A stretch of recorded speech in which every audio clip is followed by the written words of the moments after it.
Hi everybody and welcome to Take a Deep Breath. Today's Breathcast is with Tim Gray. Tim is UK's leading biohacker and he runs the Health Optimization Summit. There is a mouthful for you. This podcast is all about biohacking and health optimization. Why am I wearing these red weird looking glasses? Well, actually they block out blue light and it stops my brain thinking it's midday when it's nighttime, which means I can carry on watching a bit of TV and I can actually still get a really deep night's sleep. So in this podcast we are going to talk to you about a number of different health benefits. And actually I asked Tim at one point, Tim, some of this stuff could be quite expensive. What's the cheap and free things that we can all start to implement in our life straight away to improve our health and optimize kind of our healthy way of living? So we talk about hydration, grounding, nutrition, supplements, and a load of other things. And what I love about Tim is Tim's all about the science. So there's no woo-woo here. This is, I do these things because I've done the research and these are the reasons why it benefits me. So I hope you enjoy the podcast. As always, please like, subscribe and share. And let's crack on with that podcast now. Here we go. Thank you.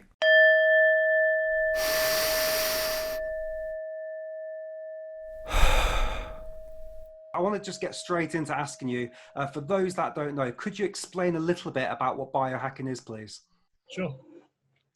It's essentially the art of using science, biology, and self-experimentation to take control of your health and optimize your performance and well-being. So, I mean, it's very basic. The biohacker label is often really misunderstood, but it's quite precise. For instance, it's targeted and quantified self-optimization is often using technology to mimic nature where possible. And I'll explain about that later on.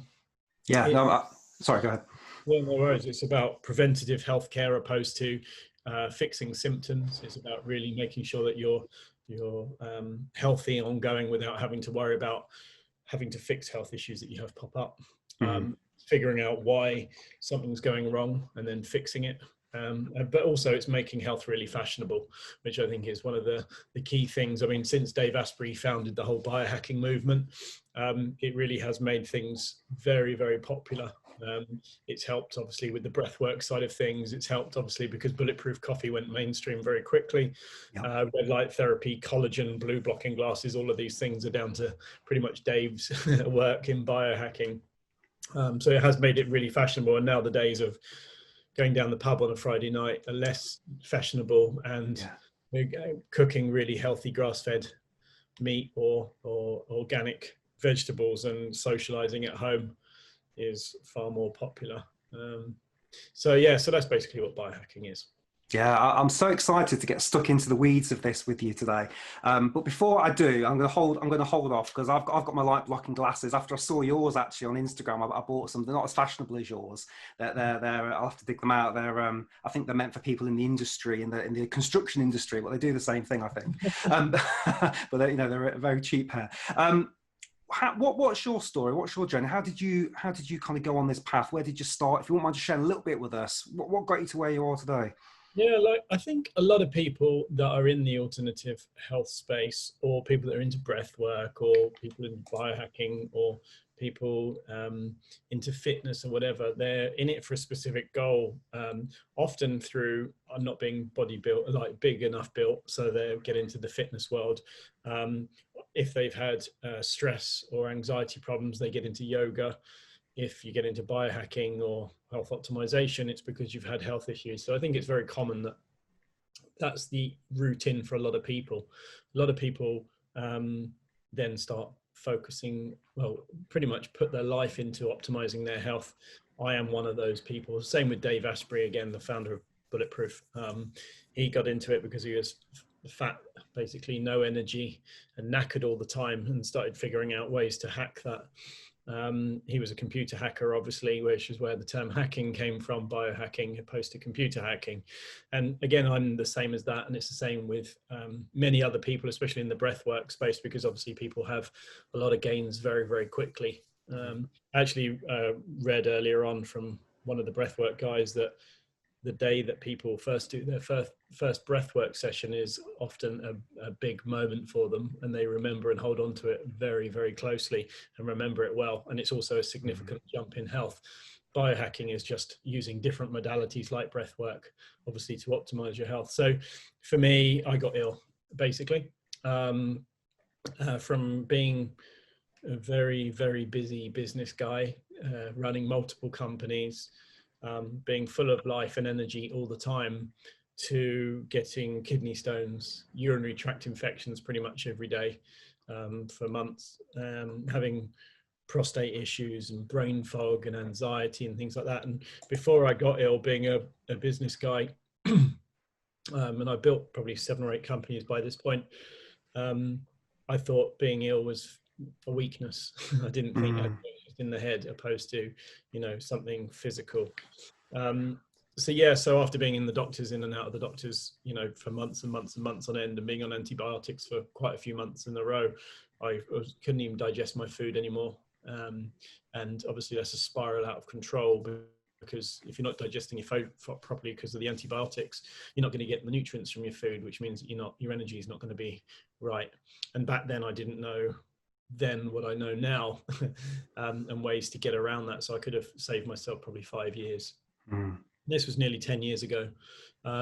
So after one particular week, I've been in and out of the doctors every day. And my mum had driven me up because I couldn't drive. I was just absolutely out of it. I wasn't recognizable, really. I said to the doctor, well, what's wrong with me? You know, this has been going on many months now. And he said, I don't know, and shrugged his shoulders. So that was an aha moment for me. I was at breaking point, and it was one of those, I guess, forks in the road where you can go, I'm giving up, and just, you know, be a victim, I guess, or I'm going to grab a hold of this mofo and really make a big difference. So I got home and I just started studying, and I started off with post-it notes, like I did in my companies when I needed to build processes or systems for the teams to run things that I knew how to do, but they didn't. For instance, when it was a marketing agency I ran at the time, and when I did things that were really efficient for marketing and the team couldn't replicate it, I would then sit down and write on a post-it note the things in the order that I do and stick them on the wall, and then build out processes and get it documented like that. So I just used that strategy with my health. So I wrote down every symptom that I'd had and mapped it all out on the wall in post-it notes, and a bit like like in the movies when you see people with bits of string, detectives with bits of string and everything. And I was tracing it back really where it came back to. So it was a systems thinking approach. And I did that pretty much for 4 or 5 years, not just mapping it out, but looking at all the different symptoms and researching all the things for each one of those symptoms, and then figuring out what the top issue was. And for me, actually, it came back down to metal fillings in my mouth that I'd had, and I'd had a lot of dental work, which is a whole another rabbit hole, but essentially the metal in my mouth, it's mercury in amalgam fillings, and amalgam, mercury specifically, blocks certain enzymatic reactions from happening, which means that in your jaw, and this is obviously, I've seen this in scans multiple times because I've worked with the biggest dentists in the world now, but the mercury stops certain enzymatic reactions from happening, which means the calcium doesn't go into the bone. It actually starts degenerating the bone. So you then start getting more and more dental issues. But because of the mercury, again, it's neurotoxic, and also a kind of antibiotic. So if you've got it in your mouth, you're always swallowing it, which means it kills off certain gut bacteria. So for me, it came back down to mercury detoxification. So I had to figure out all the different routes. And this was, 9 years ago now, before it was more commonplace for this type of thing. And figuring out the ways how to fix my health from there, and then all the spiraling things that come with it. So people that have often got mercury toxicity or had amalgam fillings often have Lyme and the co-infections that go with it. Right. They also have had chronic fatigue, Epstein-Barr, and herpes, and all these different things that go with it, just because the immune system just doesn't know what to do because it's had this toxin in it. So really that's how I got into it. There's been other things going on, gut issues. I had IBS for 4 or 5 years and whatnot. Anyway, so just to move on from that, about 5 years ago, I then heard about Bulletproof Coffee. Someone told me it was a nootropic, which was the first time I heard that term, and how it switches your brain on and gives you energy, something to do with the ketogenic diet at the time, which was very early days of ketogenic diet movement. And I had it in the morning about 10 o'clock. Next thing I know, it's 2:30 in the afternoon. I'd worked from home. Both my girlfriend and I at the time, head down. We didn't realize how quickly time flew, and I realized that there was something in it for me. So when I looked into Bulletproof Coffee, I then heard about Dave Asprey, and I found out about what biohacking was, and I realized that I was actually a biohacker, and I had been for 5 years, just without knowing the label. So I guess really at the forefront of it, but without knowing that there was a whole community out there. And then to round off, in 2017, I went to the Bulletproof conference. After helping Bulletproof do a Tony Robbins event in London, they let me have a ticket to their conference. So I went with a group of friends and realized that there was such an awesome community of biohackers that were not only into health and fitness, but also really givers. They were really growth mindset. They weren't stressy, moody, miserable bastards that you often get the attitude down the gyms with just the fitness crowd. And I came back to London and I felt like there was a gap. And I really wanted a community like that and to hang around with awesome people. So I created the Biohacker London Meetup group, which within a year grew to be the biggest group of biohackers that meet on a regular basis on the planet, and became quite a big thing. And then people were saying, why don't you do a summit? So I created the Health Optimization Summit, which brings in health and fitness, medical, wellness, nutrition, biohacking, paleo, keto, all of these spaces into one, so that we don't exclude anyone, but we bring them all in with the same goal as optimizing your health. So that's really the whole journey that's stacked on top of each other to bring us here today. Yeah, fantastic. What a story. And I have to say, coming from a corporate background myself, I love the systems thinking approach, because I am fond of the odd process map now and again. So I do like that idea of looking at all those symptoms. And funnily enough, I've just finished reading David Goggins' book, You Can't Hurt Me or Can't Hurt Me. And I've had back problems for years. I've been having spasms in the back. I've been to so many chiropractors, physiotherapists, and I've been doing the same variations of back exercises and stretches and all these different things, and it's not really got any better. But after listening to David Goggins, he had a lot of problems with his hip flexors. And I forget what, there's a muscle that goes between the stomach and the thighs. And I've started stretching that out, and it's early days, only 3 or 4 days in, but it's a bit of a light bulb's gone off, thinking, well, the symptom's the back, but what's causing it? And the fact that I sit for 10 hours a day behind a desk, there's probably something to it. So that was just me going down a bit of a rabbit hole, hearing from somebody else going, it might not be your back that's the problem, it might be something else, which is interesting what you said about the teeth. Yeah, I mean, I think the back issue has been a big thing for me, because my posture was very like this, and my family like this. Yes. I have a standing desk at home, not when I'm traveling. As you can see, I'm in a hotel room right now in Munich, but I have a standing desk. Actually, my laptop is in a holder, so it's height, so I'm not scooped down like that. Yes. I do stretches every day. I have a roller, so I roll that down my spine as well.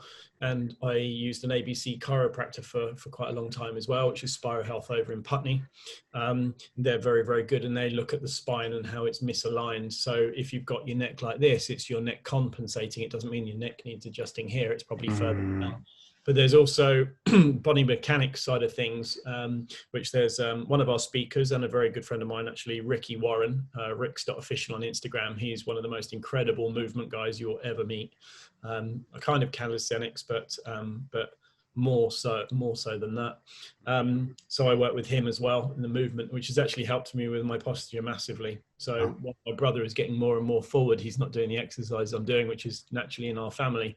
I've been releasing, actually I've got the ball in my hand to open up the muscles here, pushing up against the wall like a rugby tackle, which relaxes the muscles here, or should I say by trigger point release here and here, which means that when I'm doing my back, it's actually not the muscles pulling it back forward straight away afterwards. So there's a few of these things that all fit together, but I'd recommend looking at the Egoscue method as well. If you haven't already. How are you spelling that? Egoscue, Egosque, I think. So, Egoscue method is very well known. I met Paleo FX last year in Austin, and I've been doing one of their exercises for my particular posture type, which worked almost immediately, which is really good. So, I mean, just one thing I want to touch on is we've talked about several different things already, but people say, well, how's yoga biohacking, or how's Zagosky method biohacking, or how's breathwork biohacking? You know, someone that's into breathwork and not into the other things wouldn't consider breathwork a biohack. But it goes back to the systems thinking approach. As a biohacker, you go, what tools do I have to be able to optimize my health? Is it yoga for opening my hips or relaxing my muscles? Is it trigger point release, or is it hyperbaric oxygen therapy, or whatever? It's about using the systems thinking approach, which is what biohacking is. Just for you guys that might be thinking, what the hell are they going on about?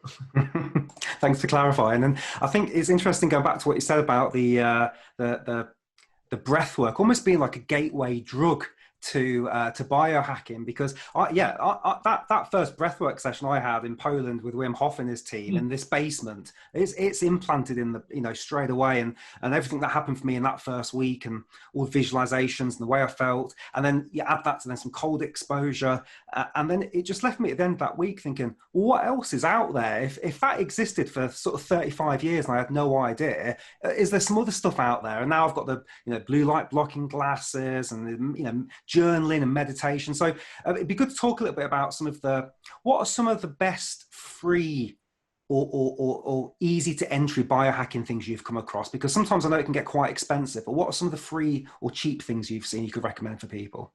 Yeah, I mean, first I'd like to just touch on the breathwork thing, because I think when people realize that there are such simple things that you can do to improve your energy or mental clarity or immune system or whatever, opposed to the traditional thinking of wear a mask, that's the only thing you can do to help your health. Well, when your mind is open and you go, well, actually something like breath work or hydrating properly, for instance, can help your health so much, you're optimizing your sleep.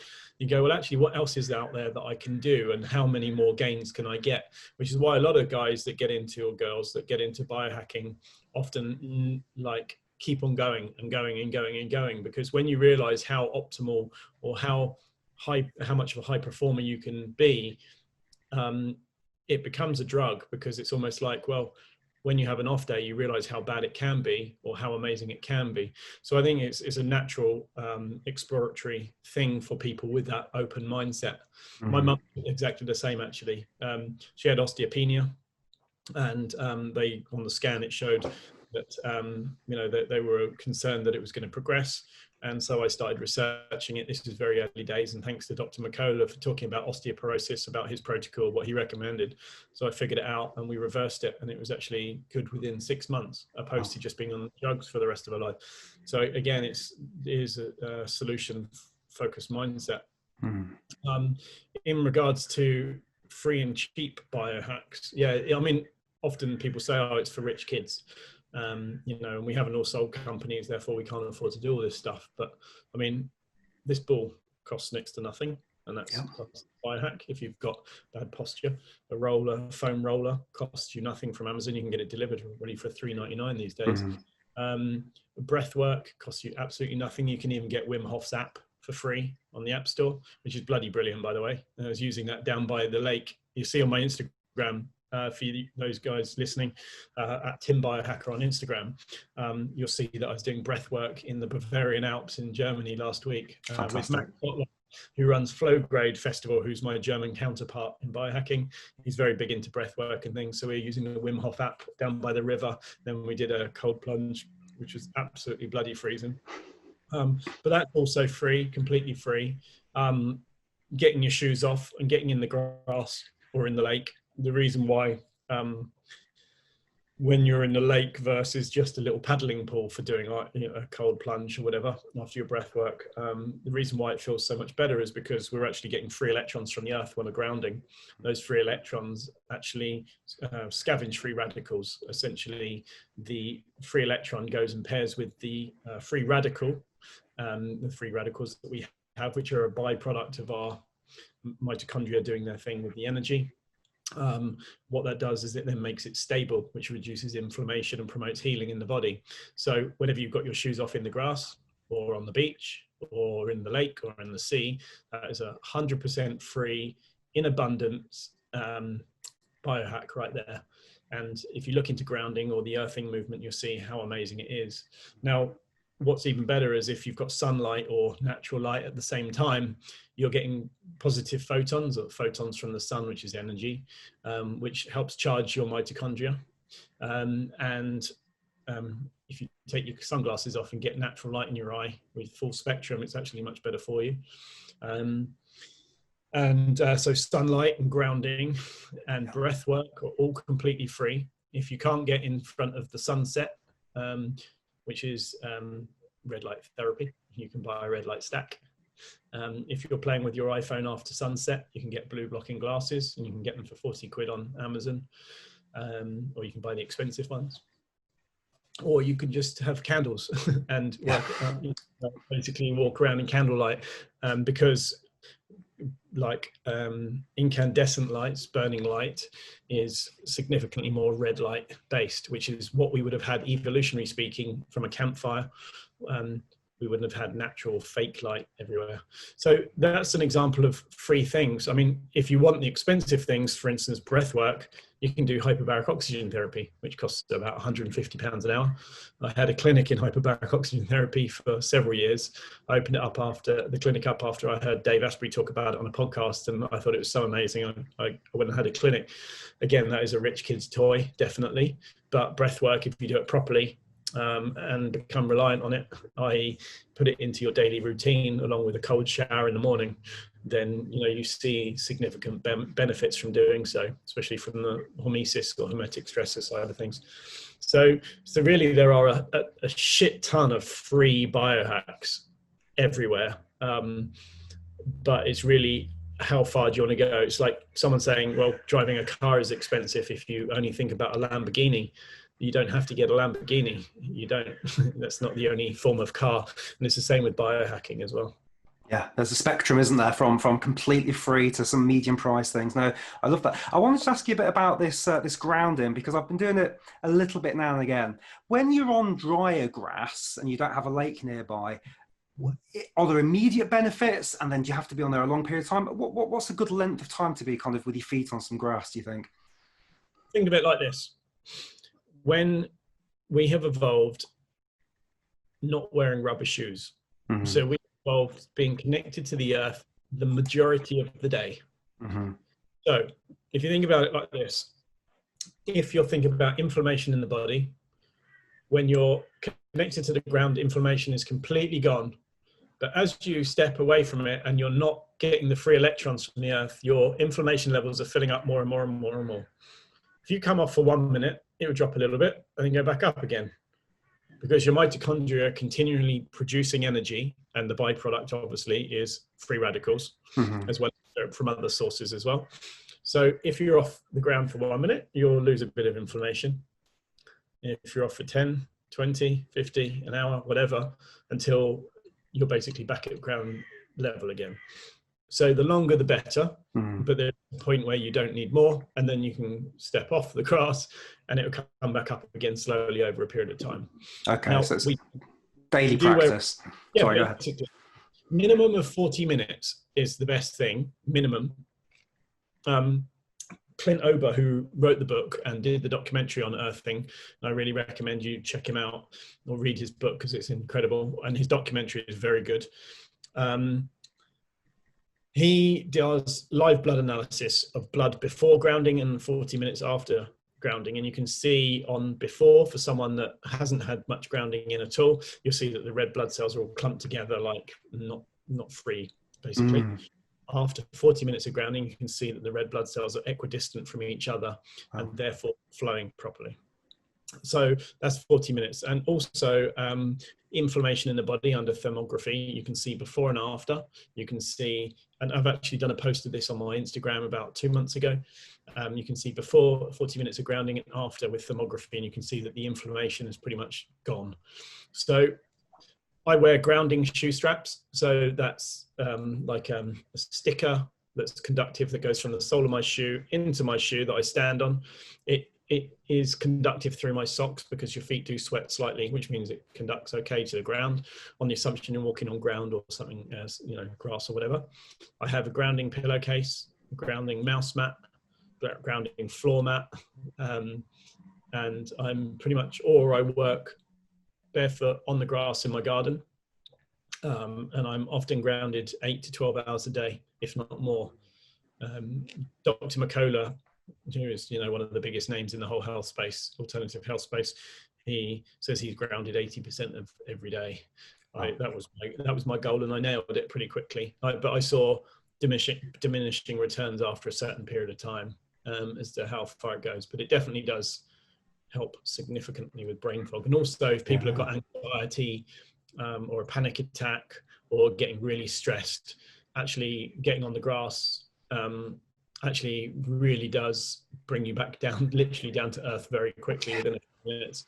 And when there's studies done on grounding for cortisol levels, you can see that people that then ground in the morning and then in the evening actually bring their cortisol levels down into the ranges that they should be based on that time of day as well. So it really does have massive benefits. A lot of people say it's woo-woo, but I thought so too, until I had a multimeter and I actually tested my body voltage in the house near plug sockets to see my body voltage go up, and then touching an earthing mat or put my foot on the grass and seeing my body voltage coming down to 0.00 where it should be. And when the moment I quantified it, and then spent probably 3 months listening to every podcast, reading every book, and even getting to know Clint Ober as well, I just thoroughly accepted it, and I've been talking about it ever since. You'll see it splashed across my Instagram pretty much every day. So exciting, isn't it? Everything that I find, well, not everything, as I learn more and more about biohacking, as I get older and I hear more things and read more things, it always feels like we're going back to this ancestral health. I hear that term quite a lot, and it could be standing, it could be earthing, it could be just using your nose. I've gone on this huge nose journey this year, qualifying as an oxygen advantage instructor, spending time with Patrick McEwen, and just it's as simple as just using your nose. And we think, well, we can use the mouth, that's okay. So where do you think this is going? Do you think we're getting towards that edge of understanding now, or do you think, oh no, in 10 years I don't even know where we could be with biohacking and health optimization? What's your thoughts on the future? Really good question. Actually, I did a podcast with Seamland a couple of weeks ago, actually, that I just put out yesterday. And this came up last time as well, which is really interesting. So it shows that I think it's going to be the next big trend, or one of them within this space. A lot of what we do that is working is stuff that's been working for millennia. And the stuff that isn't working has been around for less than 100 years. Much of the stuff that we have that is causing us the biggest issues have been in the last 60 or 70 years, actually. So I do think that ancestral wisdom, or should I say ancestral basics, where we came from, will prevail, always will. Mother Nature always wins, always. So I think it will be going that way. And I think the people that integrate it more and more and understand that mindset, opposed to more and more chemicals, will be the ones that do the best with their health. And I think, as I said to Sim, I got into biohacking, well, unbeknown to me, 10 years ago. And it was pretty natural, but I didn't know things like grounding or sunlight. In fact, I burnt in 5 or 6 minutes at that point. I couldn't handle the sun because I was so inflamed. And I figured out how to hack that. And now I can be in the sun 8 or 9 hours if I want. And, I just get a beautiful tan opposed to a burn. But I think I went from not understanding health and being ill to thinking I knew about health and trying lots of different detoxes and this and that and the other, which is where most of the wellness industry seems to be, oh, green juices and this and that and the other and blah, blah, blah. And then getting into extreme biohacking, even optimizing genes and super tech, and spending, best part of £1 million now on health, to realizing that, the most basic natural things win. So it's been a full circle, but now I have the knowledge around that circle to be able to go, well, actually, I can't get to nature in this element, but I will be using this instead. So what you've identified, or what you've just said, is exactly where my mind is right now.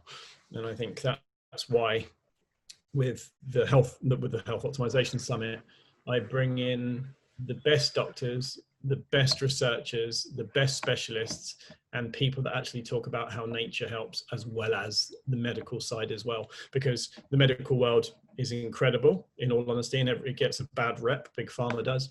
But really, while it is a big money industry, for emergency care, it is incredible. And the advancements are absolutely unbelievable. And finance or money has driven that to happen. So we have, for emergency care, the best we can ever possibly imagine. But for chronic health issues, it's falling short. And I think with what biohacking and some of the alternative health spaces are doing, are bringing the chronic element together with the emergency care. So therefore we have the full picture that we can do. So I really think that ancestral health will be bigger in the medical space at some point, when they do accept it, when they do know that they have to let go of some of their revenue, and incorporate this, like getting rid of the crappy blue lights in hospitals, making sure that people are earthed out when they're in their bed, making sure that there's a bit of nature, that they're getting clean air, making sure that they're eating proper organic healthy food, not just stodgy rice pudding with crappy hormone antibiotic riddled milk in it. So I really think that that's where it will go. It's not going to be tomorrow, but it is going to happen, definitely. I think everyone that, when they know this and they've tested some of these things, that they do go, why didn't we think about this before? Yeah. It's again, Patrick McEwen was saying that, why isn't the World Health Organization talking about nasal breathing? One of the best ways to protect yourself against diseases and airborne things is actually to use this fantastic filtration device here, which will actually purify the air to a degree, and you get the nitric oxide that's releasing some lovely gases to help clean it.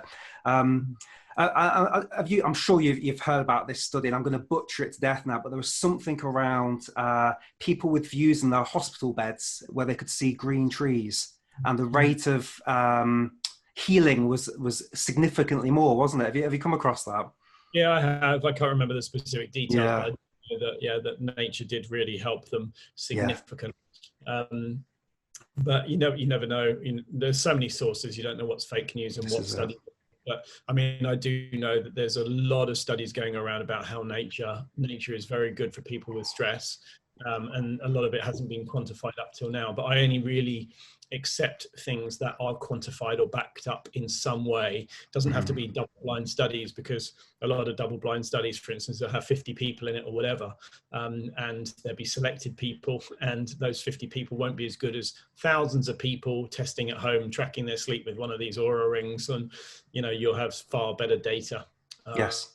So I do think that it's difficult to trust a lot of these things, but I do believe there's truth exactly in that hospital thing I'm saying. But I mean, when it's adopted, I don't know, but I know what I would do with my family if we need it, incorporating all these things for sure.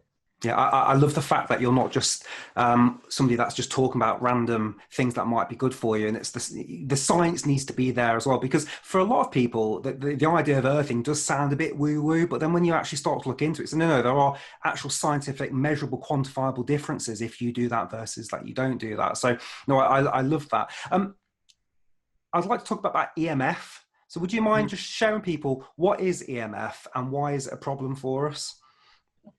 Yeah, I won't go too deep into the science right now. I'll keep it quite high level, but EMF, electromagnetic frequency, obviously, simple term would be electric in the air, I guess.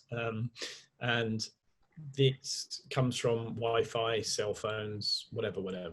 And it's not something that we should have at the frequencies that we have it, in the amounts that we have it.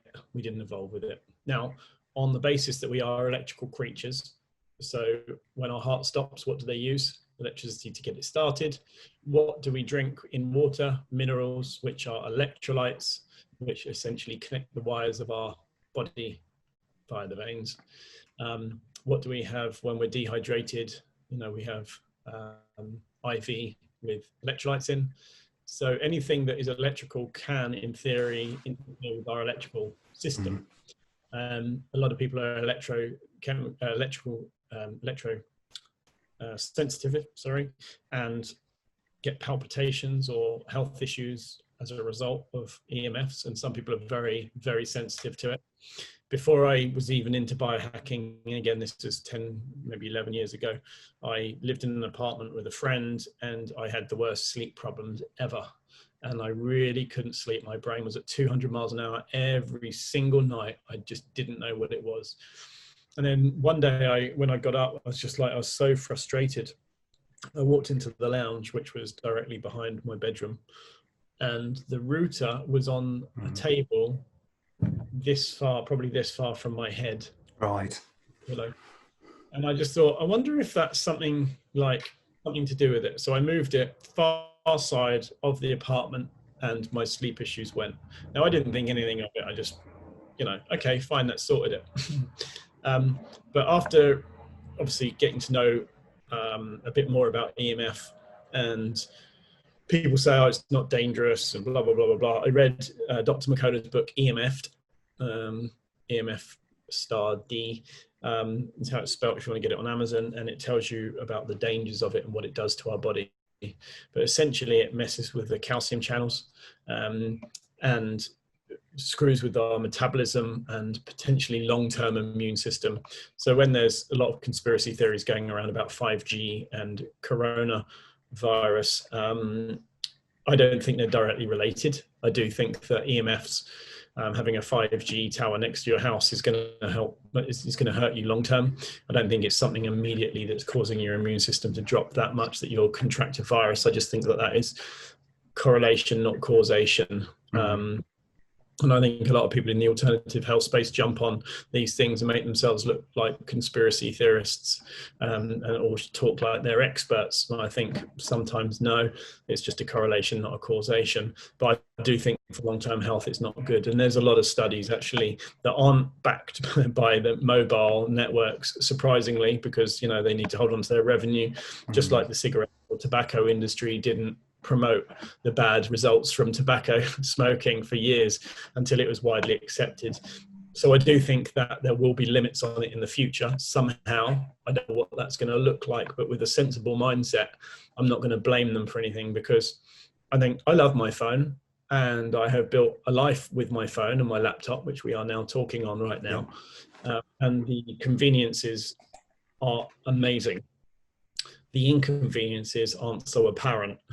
And therefore, it's much easier to go, I love this. I don't want to accept that it's bad for us, because I can't tell what bad there is, but I can tell how much good there is. And I think that's where a lot of people sit. They sit and say that they don't think that EMFs are dangerous and whatnot. And they talk about ionizing versus non-ionizing and all these things. But I do think that anything that's electrical can be dangerous in some form. We will find out more in due course. In the meantime, grounding is a good way to mitigate that risk, and making sure that you turn your Wi-Fi off at night and whatnot, just in case.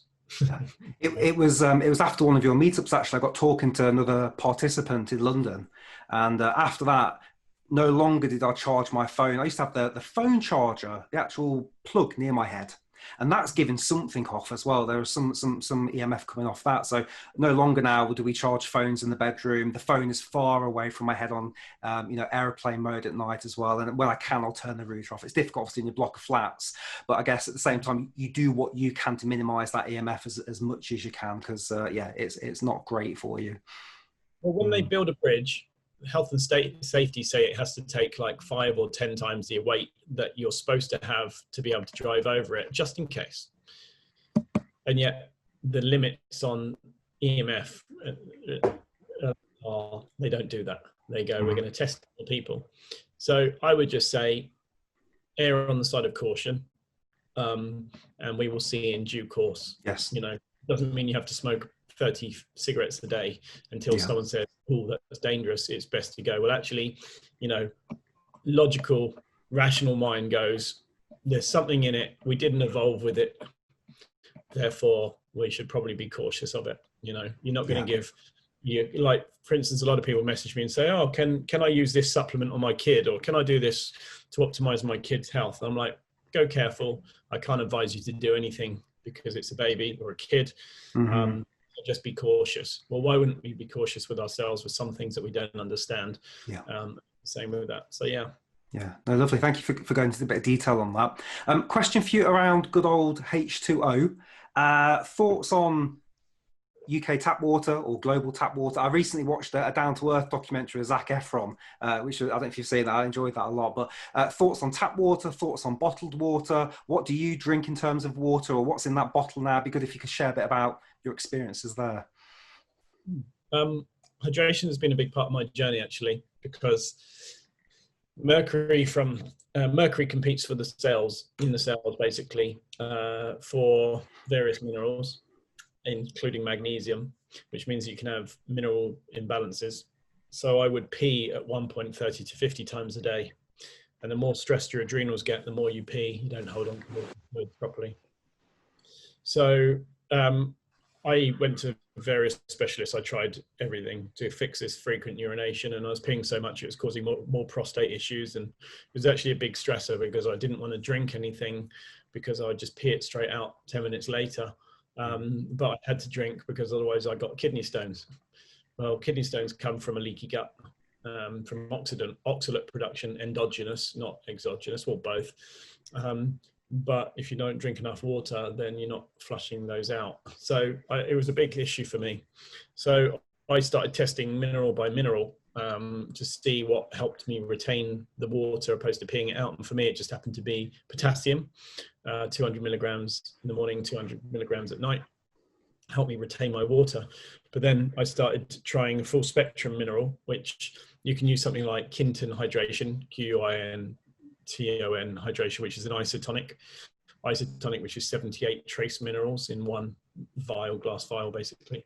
And that really tops up your minerals really well on a cellular level, gets into the cell quite nicely. You can use Celtic sea salt.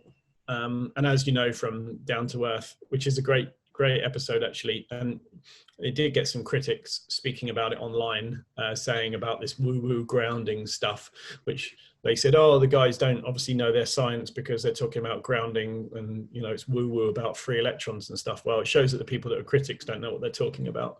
And, you know, they're just in the traditional old mindset.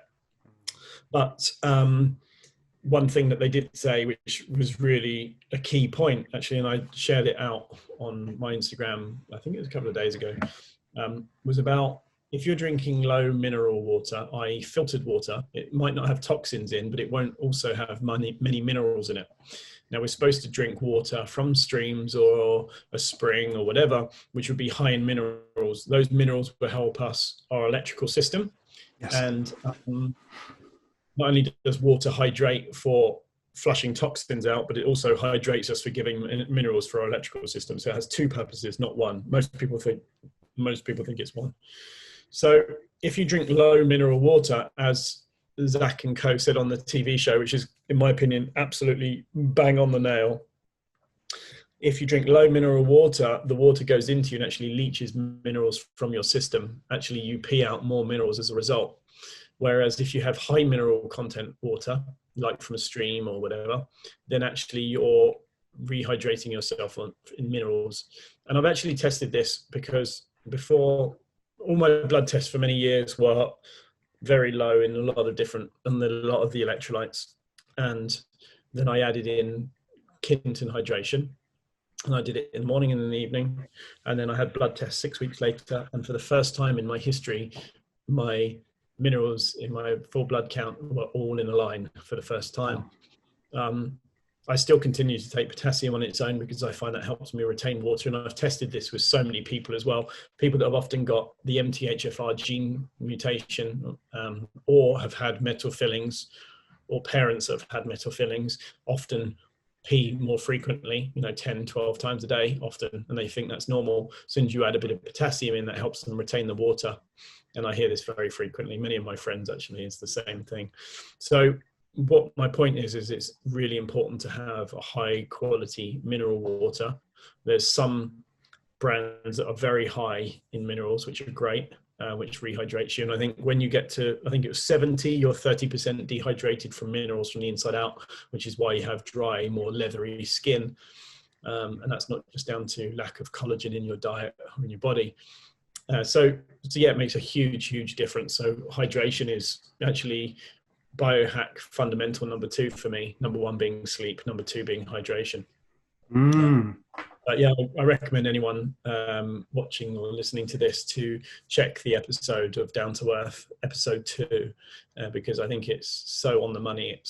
It's great, Yeah. especially what they're talking about, the Parisian as well, being treated with UV and be remineralized and things like that, which I think is incredible. Yeah, great, just mini series on Netflix. Yeah, I stumbled across it. Never really, not a massive fan of old Zac Efron. I thought I'll give it a try, and I was very surprised. Really, really great. So you travel quite a bit. I see on Facebook in different countries. Give me a bit of a flavour of your routines. What sort of things are you doing when you're on the road to keep yourself healthy? It's a very good question. I try to travel at least 4 or 5 months of the year. That's just because when I was in my old company, I was in the same office every day. And while I loved my job at the time, my health wasn't good and I was stressed. So I said, when I sold my agency, I wanted to be in multiple countries. I wanted to be around the smartest people in the industry, in the world actually. I wanted to optimize my health and not spend all my savings doing so. I've done all of that except for the savings part, and I'm churning through them, got to be honest, but I did have a good sale with my previous company, thankfully, which keeps me going for a while. But the summit is building, and it's a 3 or 4 year until it becomes profitable. So really it's just building something amazing and trying to spread awareness of health. That's why I'm traveling now. Being in one place is a lot easier, obviously, because I have my trampoline in my garden, which I do rebounding every morning. Obviously, I have my Bulletproof Coffee every day when I'm at home with collagen in it.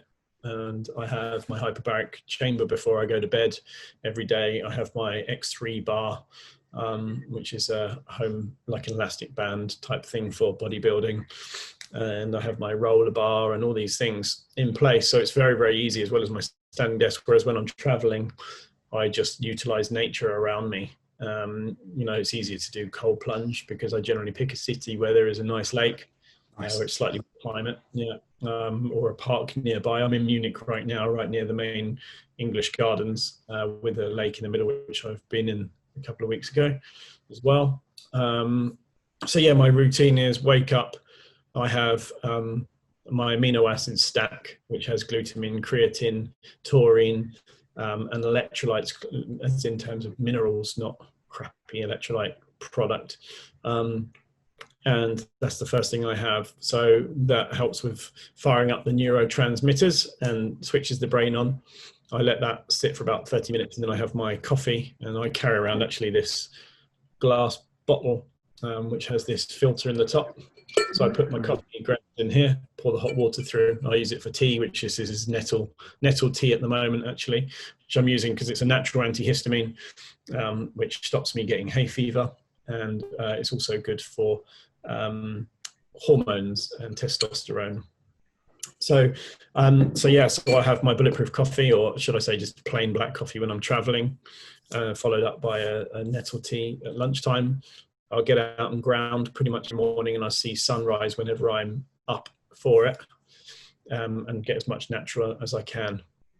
Obviously my morning stretching, and again I did a post on it just a couple of days ago talking about my morning routine, how I used to hate stretching, and it was one of those things I hated doing, but now I've incorporated it. It's become part of my staple daily routine, and I love it. I really do enjoy it because I've changed the way I thought about it, as well as press ups and chin ups when I'm able to. And but I don't beat myself up if I can't do it, because the stress from not doing it and beating yourself up about it actually increases cortisol, which means you're in fight or flight, which means you're not going to be in rest and digest, which means your digestive system doesn't work properly, and then you won't be as healthy. So there's a case of that.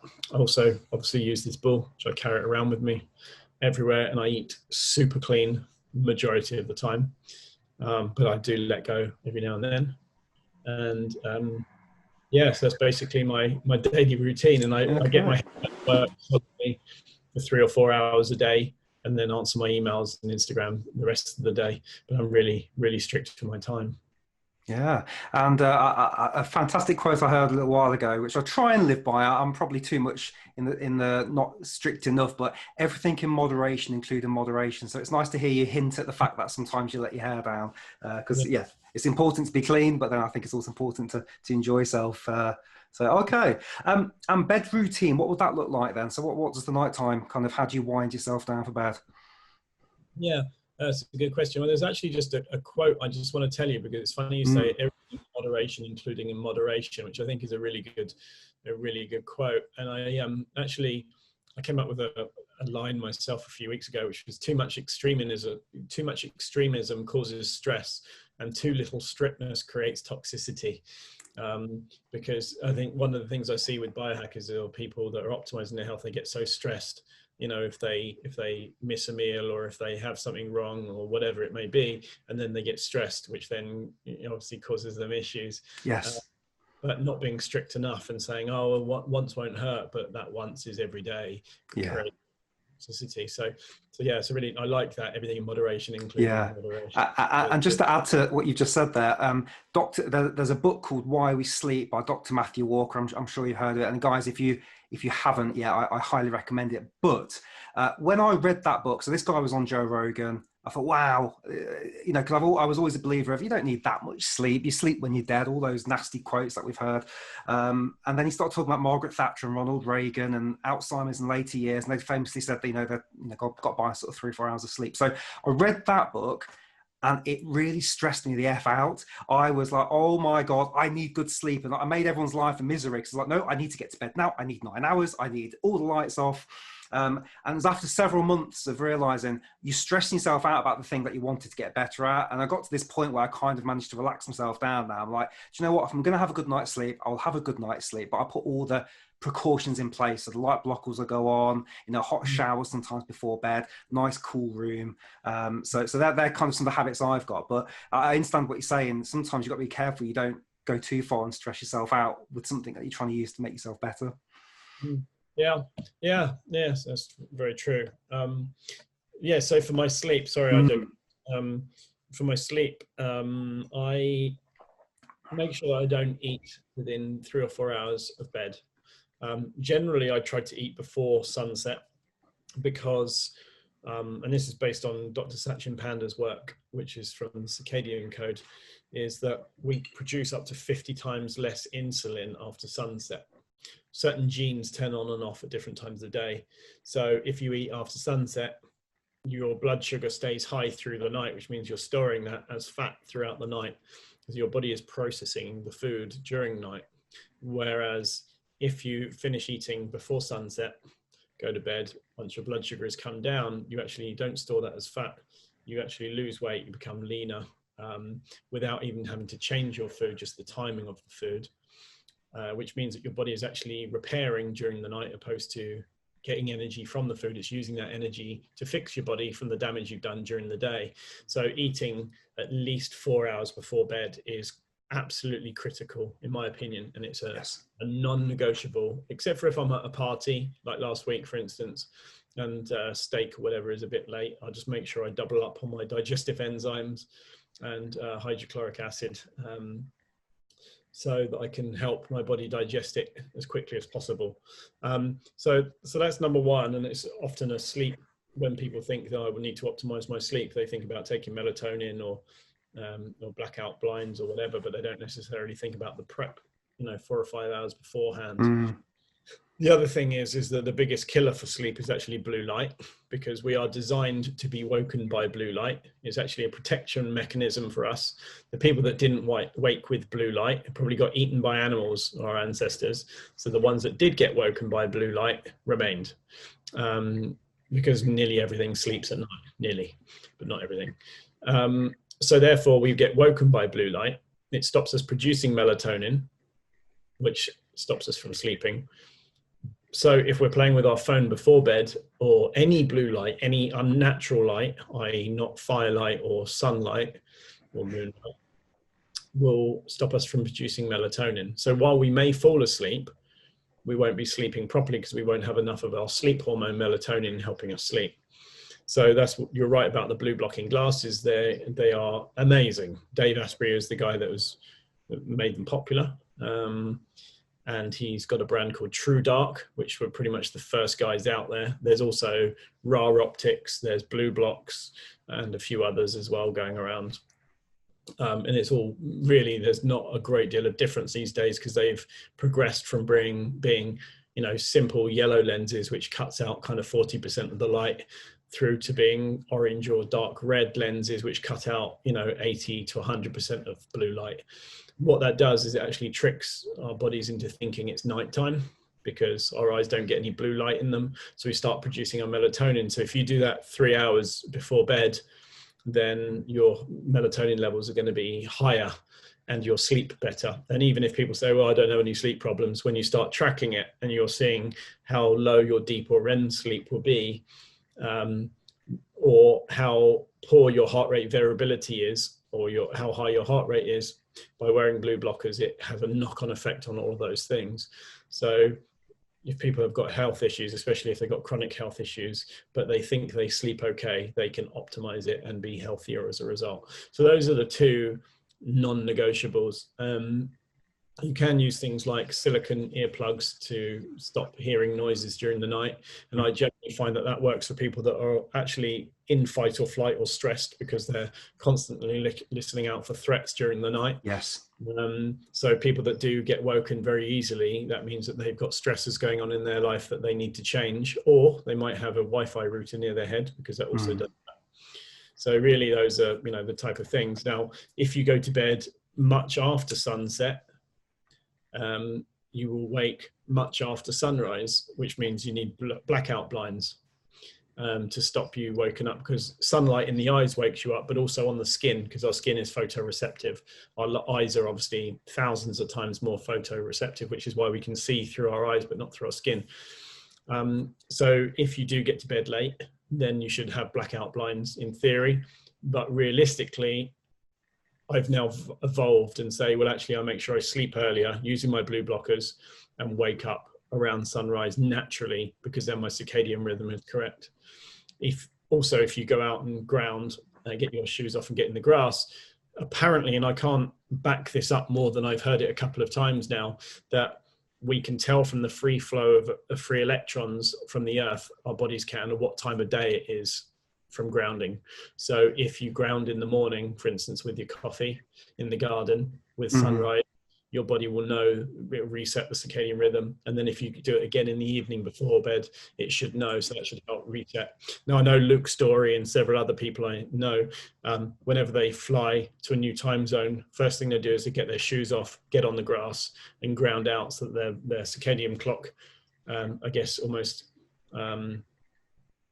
matches with the time zone. And I actually do that myself. Luke takes it one step further and he actually goes into the local local like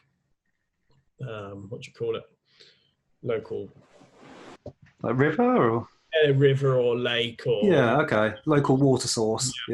And so when I hung out with him last year at Paleo FX, it's quite funny because we met at the local pools and were sunning and grounding because we'd all been on flights, so it's really quite cool. So I think that's also something else for sleep optimization that should be factored in. And grounding bed sheets obviously help with that, and I find that some people often report back that they get more than 20% improvement in their sleep as a result of using a grounding bed sheet. Wow. Yeah, and some people no difference at all, absolutely nothing. Yes. Some people have a big shift very, very quickly. So I think really they're the basics. You can do a whole load of other stuff. There's, as you know, there's endless amounts of things you can do for sleep optimization, but really those are the non-negotiables for me. Yeah, for me, just looking where the glass works. So I'm very much a fan of the old earplugs because they just help me switch off. And then I went for the red, which I know you've got a pair, but again, as I said, these are more what you wear probably on a building site. I think they do the job. Very fun. Yeah, that's what my girlfriend calls me. And what I like about these, apparently they block out green and blue. which helps go even further with regards to getting deep sleep. So I'm not sure if that's the case or not, but when you've been wearing these for a period of time, so if I'm watching TV in the lounge, you get used to it being, you know, red. You do get used to that after a while. If I was to take them off, it's offensive to see that blue light, because you get, after about an hour of wearing, even probably 20 minutes, the minute you do that, oh Jesus, you understand what you're putting into your face. I didn't know about the skin. I knew in the ears there were some receptors, and the light because you can do blue light therapy in the ears apparently when people are waking up. I didn't know about the skin. Yeah, which is why, for instance, if most hotels will have absolute blackout blinds, yes, so that it's completely dark, because they know that people are traveling through time zones. Whereas even if you have a face mask on, but lights in the room, you'll still wake up. Whereas still wake up, you won't. I like the glasses, actually. They're quite nice. I mean, I like the ones that have been tested, so I know what light waves that they cut out. For instance, the ones that I've got here, these cut out to 550 nanometers.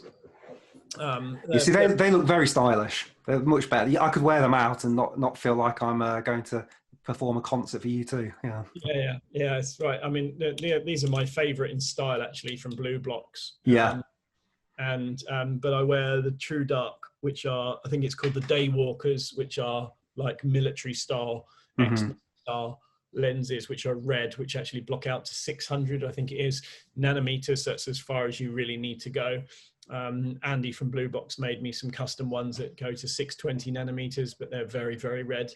Don't really need to go that far. And I did a post on the different nanometers and the different colors of lenses, yellow all the way through to red, about a month ago, something like that. So if anyone watching this wants to know a little bit more, you can drill into it there.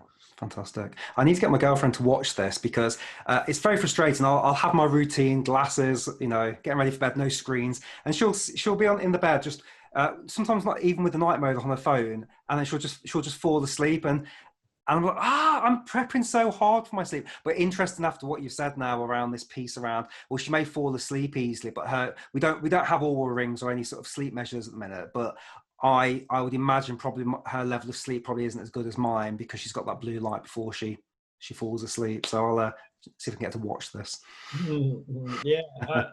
Yeah, I mean, that would drive me insane, actually, if my girlfriend, because I want to have amazing health. It's like people that say, oh no, I can drink coffee before bed and still sleep. Yeah, most people can actually sleep, but what it does to your sleep, oh no, I sleep fine. Okay, do you know what the different stages are, and do you know how it affects you? Do you realize you pretty much have zero deep sleep as a result, which means your body's not healing, but you feel okay the next day?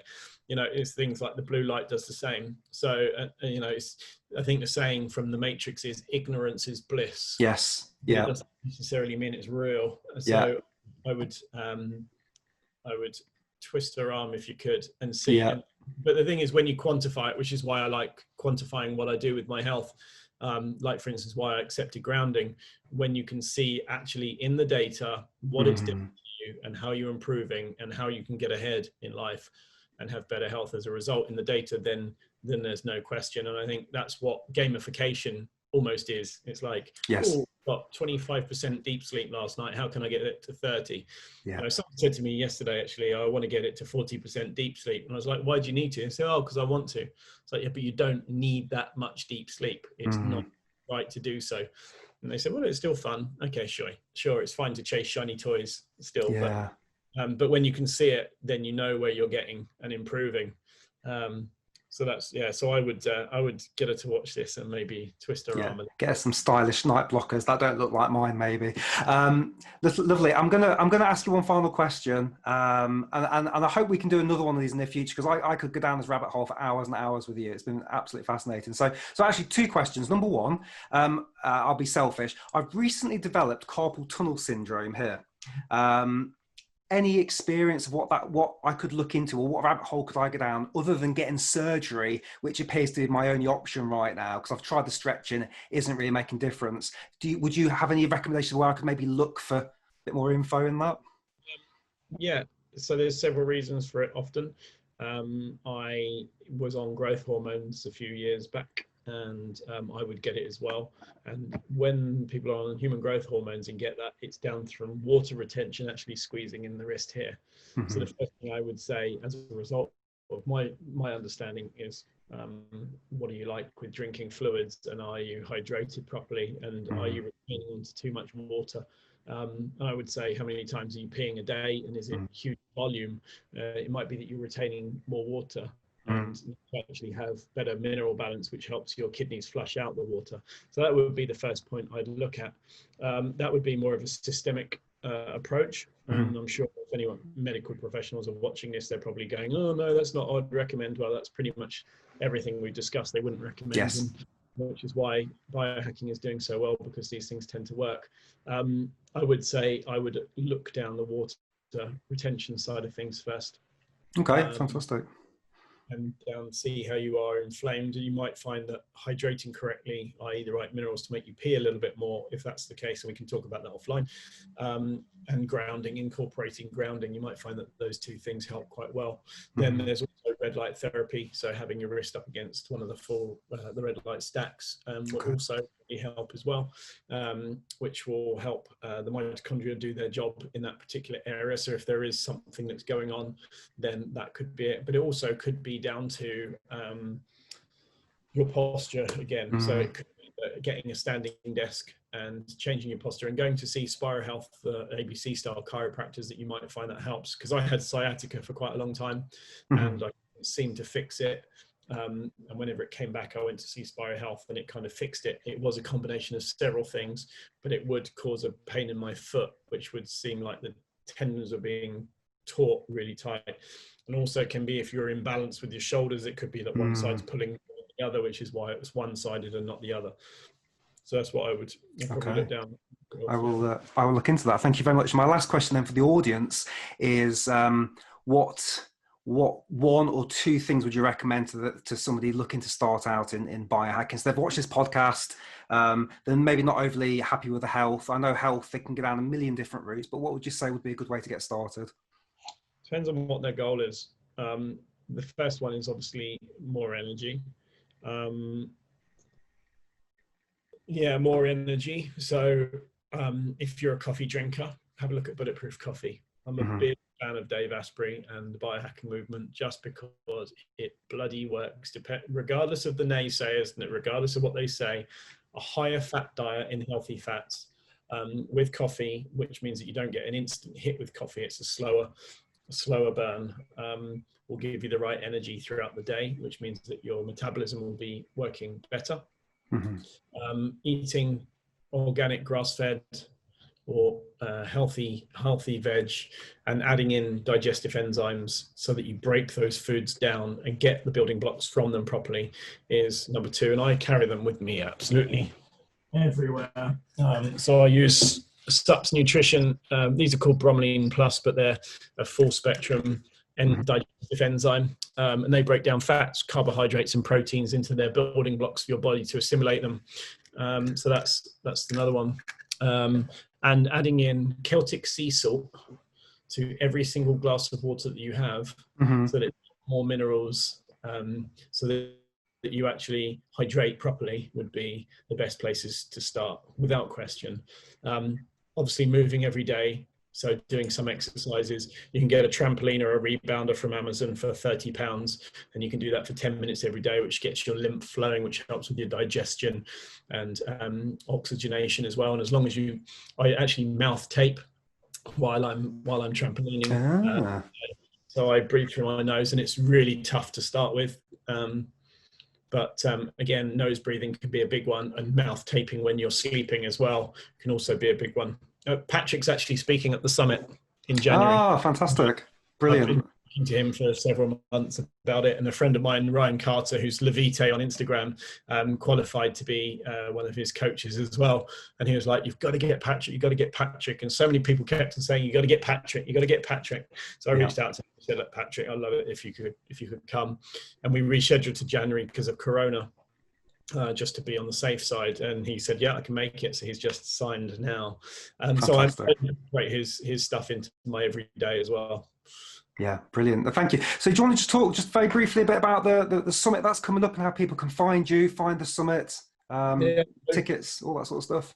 Yeah, I mean, I'm at Tim Biohacker on Instagram.